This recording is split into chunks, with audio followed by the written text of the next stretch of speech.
So I'm once again very thankful to the Lord for giving me this opportunity to be with you all. మీ అందరితో ఉండడానికి ప్రభు నాకు మరొక అవకాశాన్ని ఇచ్చినందుకు దేవునికి వందనాలు. So I thought today we will look at some aspects of the Word of God. ఈ దినం దేవుని యొక్క వాక్యానికి సంబంధించిన కొన్ని కోణాలు మనం చూడాలని ఆశపడుతూ ఉన్నాను. So the last time we spoke, we saw how the Lord is asking, "Where are you?" అయితే గతసారి దేవుడు నువ్వు ఎక్కడున్నావు అని పిలుస్తూ ఉన్న దాని గురించి మనం విన్నాం.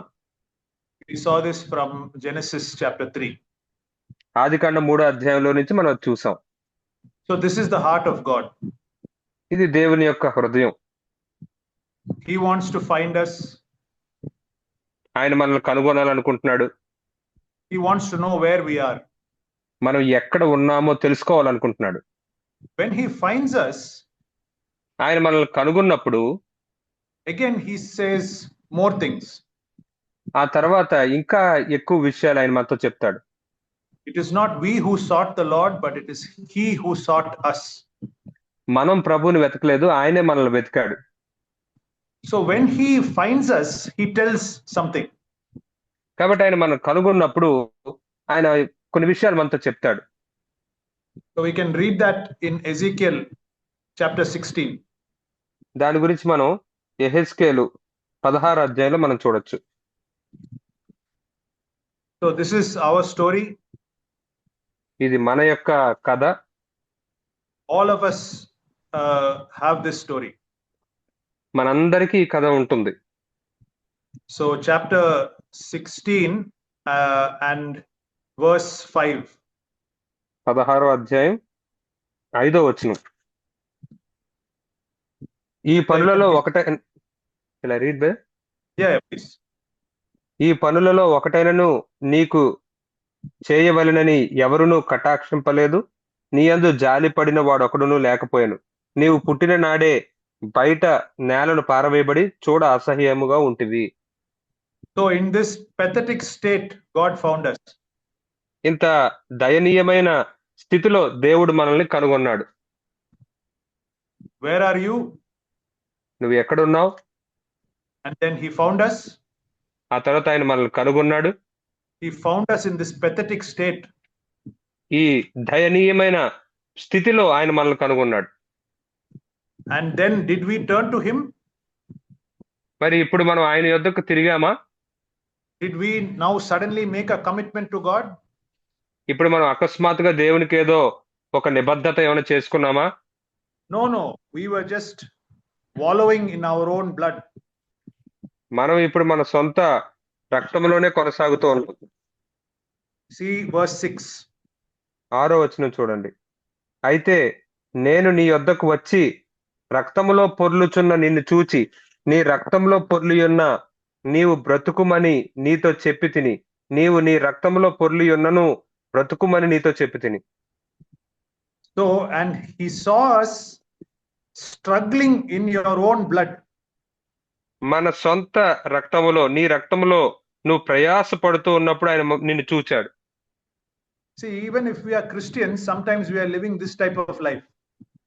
మనం క్రైస్తవులు అయినప్పటికీ కూడా కొన్నిసార్లు ఇటువంటి జీవితాన్ని జీవిస్తూ ఉంటాం. We are struggling in our own flesh and blood with sin. పాపంతో మన సొంత రక్త మాంసాలతో మనం ప్రయాస పడుతూనే ఉంటాం. We are trying our own wisdom, our own ideas.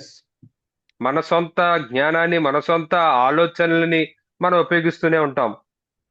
Our lives are filled with self-justification of our own sins. మన జీవితాలు మన సొంత పాపముల విషయమై మన స్వయ సమర్థతలతో మనల్ని మనం సమర్థించుకోవడంతో నిండిపోతూ ఉంది. It's a very, very sad life. ఎంతో ఎంతో విచారకరమైన జీవితం అది. And then God had pity on us. అప్పుడు దేవుడు మన మీద జాలి పడ్డాడు. Even those of us who knew the Lord from before. మనలో చాలా కాలం కిందటి నుంచే ప్రభువుని ఎరిగిన వారం అయినప్పటికీ కూడా We were in a pathetic state. మనం చాలా దయనీయమైన స్థితిలో ఉన్నాం. And suddenly the Lord comes and says, live. అయితే అకస్మాత్తుగా ప్రభు వచ్చి బ్రతుకు అని చెప్తూ ఉన్నాడు. We don't even cry out to him. He just says, comes that way and says, live. మనం ఆయనకి మొరపెట్టుకోలేదు, కానీ ఆయన ఆ మార్గాన్ని వచ్చి బ్రతుకు అని చెప్పాడు. What amount of thankfulness I need to have towards God. నేను దేవుని ఎడల ఎంత విస్తారంగా నేను కృతజ్ఞత కలిగి ఉండాలో కదా. But instead of that, somewhere I again get filled with my own ways. దానికి బదులుగా నేను మరలా నా సొంత పద్ధతులతో, నా సొంత మార్గాలతో నిండిపోతూ ఉన్నాను. We will read from verse 10. You keep reading, brother. Verse 10 onwards till verse 14. 10 నుంచి 14వ వచనం వరకు చదువుకుందాం.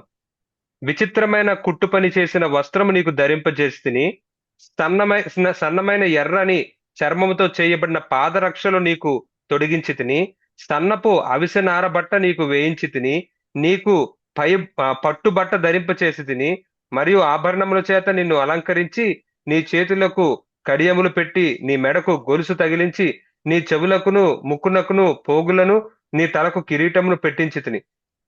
ఇలాగు బంగారుతోనూ వెండితోనూ నేను నిన్ను అలంకరించి, సన్నపు అవిసినారయు పట్టును విచిత్రపు కుట్టుపనియు గల బట్టలును నీకు ధరింపజేసి, గోధుమలను తేనెయు నూనెయు నీకు ఆహారముగా ఇయ్యగా, నీవు మిక్కిలి సౌందర్యవతి అయి రాణియగునంతగా అభివృద్ధి నొందుతివి.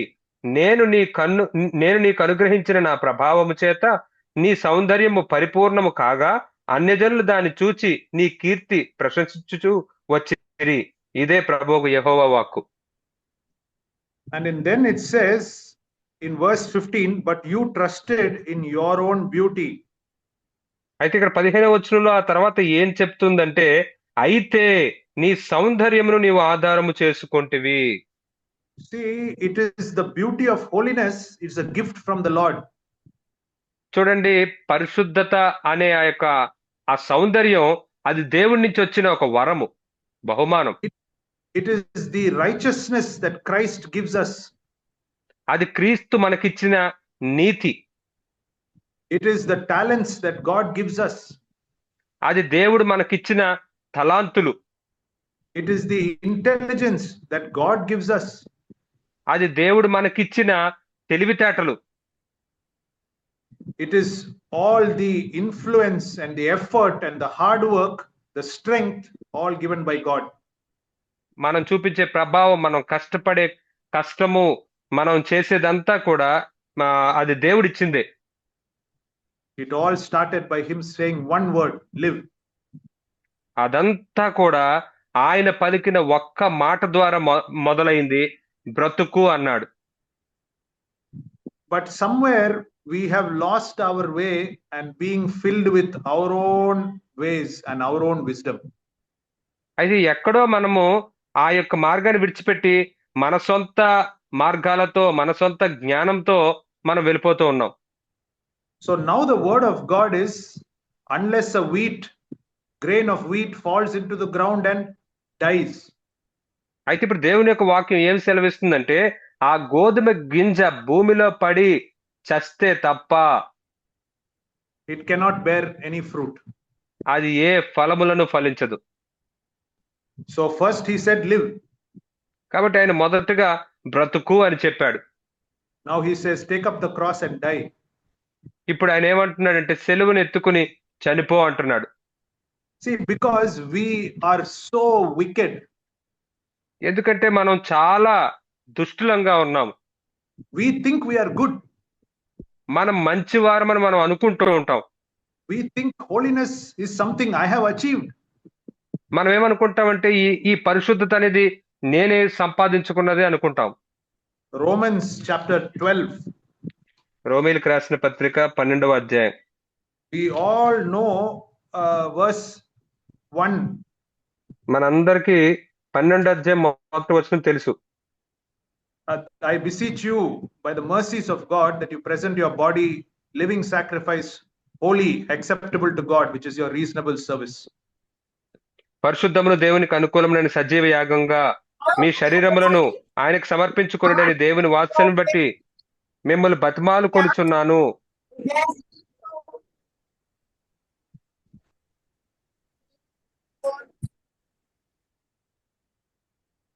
So we know this verse.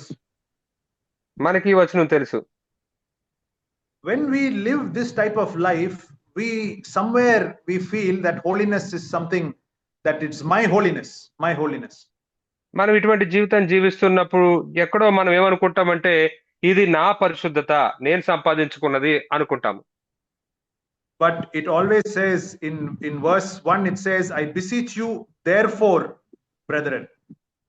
అందుకే ఇక్కడ 1వ వచనంలో ఏమని చెప్తుందంటే మిమ్మల్ని బతుమాలు కొనుచున్నాను కాబట్టి అందుచేత అని చెప్తూ ఉన్నాడు. So that means we have to read the previous verse. కాబట్టి మనం అప్పుడు ఏం చేయాలంటే దాని ముందు వచనం చదవాలి. So 11:36. కాబట్టి 11:36 వచనం చదువుకుందాం. ఆయన మూలమునను, ప్లీజ్ ఆయన మూలమునను, ఆయన ద్వారాను, ఆయన నిమిత్తమును సమస్తమును కలిగి ఉన్నవి యుగముల వరకు ఆయనకు మహిమ కలుగును గాక. ఆమేన్. For of him and through him and to him are all things, to him be the glory forever. Amen. ఆయన మూలమునను, ఆయన ద్వారాను, ఆయన నిమిత్తమును సమస్తమును కలిగి ఉన్నవి యుగముల వరకు ఆయనకు మహిమ కలుగును గాక. ఆమేన్. Therefore Romans 12 verse 1 and 2. అందుచేత కాబట్టి అప్పుడు 12:1-2 వచనాలు. It is the word of God. He tells us live. కాబట్టి ఈ యొక్క దేవుని మాటే ఏమని చెప్తుందంటే బ్రతుకు అని చెప్తుంది. He makes our life beautiful with the fruit of the spirit, the gifts of the spirit, the talents, wisdom, so many things. ఆయన ఆత్మ యొక్క ఫలముల చేత, ఆత్మ యొక్క వరముల చేత, చాలా తలాంతుల చేత, ఆయన మనలను తెలివితేటల చేత మనల్ని ఎంతో సౌందర్యంగా చేస్తూ ఉన్నాడు. Somewhere we trust in our own beauty and we go astray. కానీ ఎక్కడో మన సొంత సౌందర్యాన్ని చూసుకుని మనం తొలగిపోయాము. So that is why the word of God comes to us in Hebrews chapter 3. అందుకే దేవుని యొక్క వాక్యం హెబ్రీయులకు రాసిన పత్రిక 3వ అధ్యాయంలో ఏమని సెలవిస్తుందంటే and verse 12 and 13. 12-13 వచనాలు.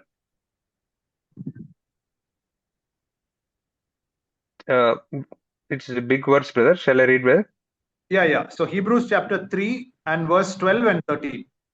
3వ అధ్యాయం 12-13 వచనాలు. సహోదరులారా, జీవము గల దేవుని విడిచిపోవునట్టి విశ్వాసం లేని దుష్ట హృదయము మీలో ఎవని అందైనను ఒకవేళ ఉండునేమో అని జాగ్రత్తగా చూచుకొనుడి.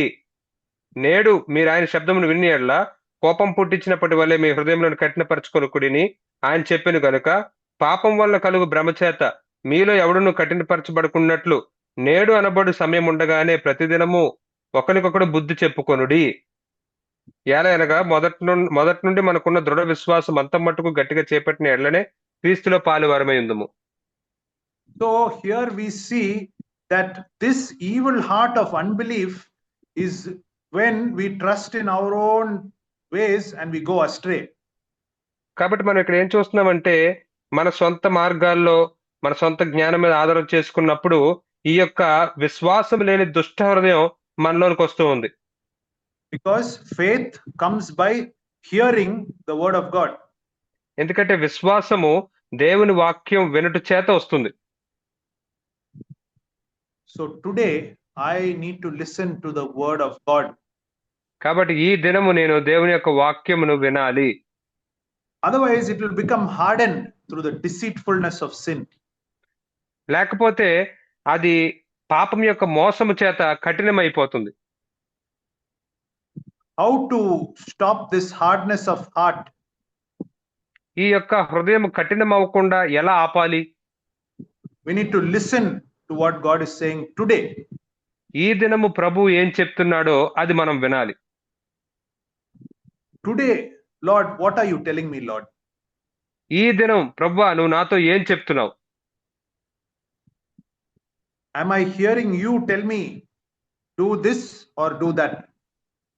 ఇది చెయ్యి అది చెయ్యని నువ్వు చెప్పడం నేను వింటున్నానా?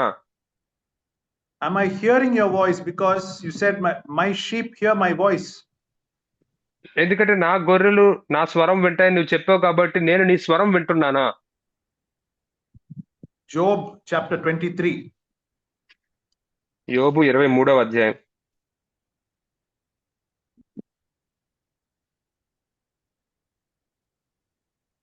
And verse 12. యోబు 23:12 వచనం. ఆయన పెదవుల ఆజ్ఞను నేను విడిచి తిరగలేదు. ఆయన నోటి మాటలను నా స్వాభాభిప్రాయము కంటే ఎక్కువగా ఎంచితిని. I have treasured the words of his mouth more than my necessary food. నాకు అవసరమైన ఆహారము కంటే ఆయన యొక్క మాటలనే నేను ఎక్కువగా ఎంచితిని. This is I don't have this attitude that Job had. I want to have it. యోబు కలిగిన ఈ వైఖరిని నేను కలిగి లేను. అది నేను కలిగి ఉండాలనుకుంటున్నాను. When will this come? When will this type of heart come? ఇటువంటి హృదయం ఎప్పుడు వస్తుంది? When we value the word of God so much. మన దేవుని యొక్క వాక్యానికి ఎంతగానో విలువనిచ్చినప్పుడు. When we understand that heaven and earth will pass away, but only the word of God will remain. ఎప్పుడైతే ఆకాశము భూమి గతించిపోతుంది కానీ దేవుని యొక్క వాక్యం నిలిచే ఉంటుంది అని ఎప్పుడైతే అర్థం చేసుకుంటామో అప్పుడు. Jesus is called the eternal word of God. యేసే దేవుని యొక్క నిత్య వాక్కు అని పిలువబడ్డాడు. So what am I saying through all these verses? What is my point? ఈ వచనాలన్నిటి ద్వారా నేను ఏం చెప్పడానికి ప్రయత్నిస్తున్నాను? నేను చెప్పాలనుకున్న విషయం ఏమిటి? Let us read the Bible every day with this feeling of valuing this word of God. దేవుని యొక్క వాక్యానికి ఈ విలువనిస్తూ ప్రతి దినము మనం దేవుని యొక్క వాక్యాన్ని చదువుతూ ఉండాలి. Man shall not live by bread alone, but by every word that proceeds from the mouth of God. మనిషి రొట్టె వలన మాత్రము కాదు గాని దేవుని నోటి నుండి వచ్చు ప్రతి మాట వలన బ్రతుకుతాడు. Jesus said that my words, they are life, they are the spirit, they are life. యేసయ్య చెప్పాడు, నా మాటలు అవి జీవమును అవి జ్ఞానమునై ఉన్నవి.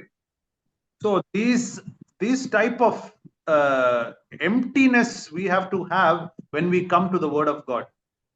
కాబట్టి మన దేవుని యొక్క వాక్యం దగ్గరికి వచ్చినప్పుడు ఇటువంటి ఖాళీ మనసులతో రావాలి. Yeah, if we are already filled with our own ways, our own wisdom, our own righteousness, we won't value the word of God.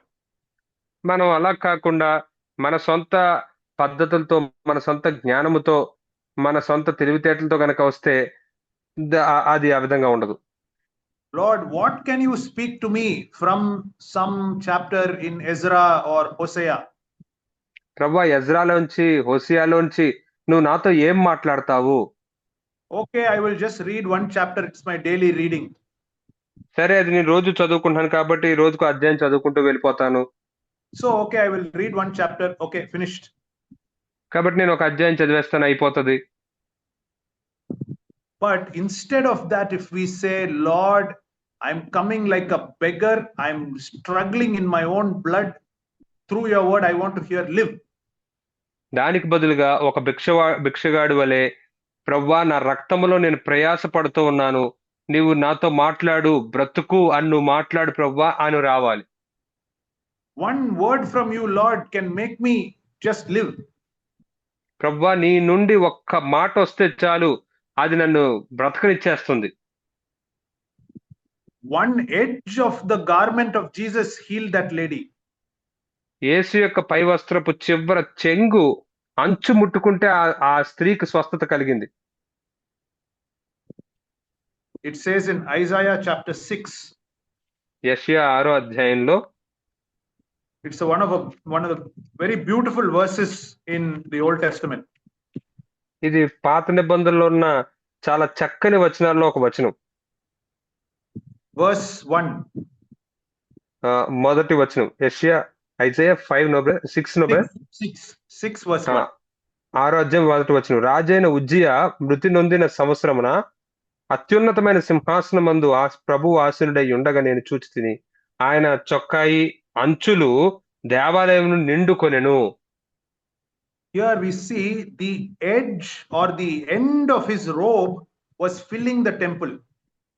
కాబట్టి మనం ఇక్కడ ఏం చదువుతున్నాం అంటే ఆయన చొక్కాయి అంచులు దేవాలయంను నిండుకున్నాయి. See, even so little bit of God, it just fills the whole temple. చూడండి, దేవునిలోని చాలా చిన్న భాగం అది దేవాలయాన్ని నింపేసింది. How much more can one word from God raise me? మరి అలాంటప్పుడు దేవుడి నుండి వచ్చే ఒక్క మాట నన్ను ఎంత పైకి లేవనెత్తగలదో ఒకసారి ఊహించండి. One word, Lazarus, come out. ఒక్క మాట, లాజరు బయటికి రా. We know in Revelation chapter 11, మనకు తెలుసు ప్రకటన గ్రంథం 11వ అధ్యాయంలో we know about the two witnesses who were killed. చంపబడిన ఇద్దరు సాక్షుల గురించి మనం చూస్తాం. So we know the two witnesses and they got killed. మరి ఇద్దరు సాక్షులు చంపబడ్డారు. And it says in verse 11, chapter 11 and verse 11. 11వ అధ్యాయం ప్రకటన గ్రంథం 11వ వచనం. అయితే ఆ 3 దినములున్నారా అయిన పిమ్మట దేవుని యొద్ద నుండి జీవాత్మ వచ్చి వారిలో ప్రవేశించిన గనుక వారు పాదములు ఊని నిలిచిరి. వారిని చూచిన వారందరికీ మిగుల భయం కలిగను. Yeah, and then verse 12, we hear a loud voice from heaven saying, come up here. ఆ తర్వాత 12వ వచనంలో ఇక్కడికి ఎక్కి రండని పరలోకం నుండి గొప్ప స్వరము తమతో చెప్పిన వారు విని. One day we will hear the upward call of God, come up. ఒకనొక దినాన పైనుంచి వచ్చే పిలుపుని మనం వింటాం దేవుడి నుంచి, ఇక్కడికి ఎక్కి రమ్ము అని. But today also there is an upward call of God.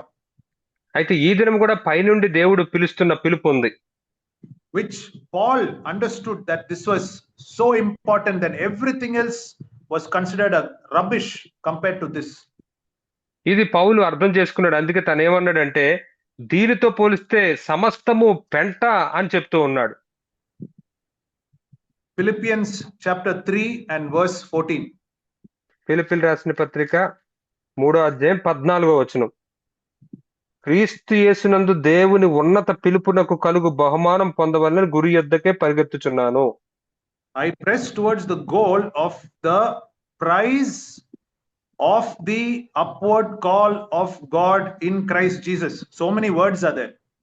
ఇక్కడ చాలా మాటలు ఉన్నాయి. క్రీస్తు యేసునందు దేవుని ఉన్నత పిలుపునకు కలుగు బహుమానమును పొందవలనని గురి యొద్దకే పరిగెత్తుతున్నాను.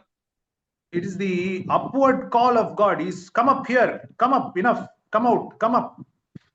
కాబట్టి ఇక్కడ దేవుడి నుంచి ఆ ఉన్నత పిలుపు, పైనుంచి వస్తున్న పిలుపు ఉంది. ఇక్కడికి రా, ఎక్కిరా, ఇక్కడికి ఎక్కిరమ్ము అని పిలుస్తున్నాడు.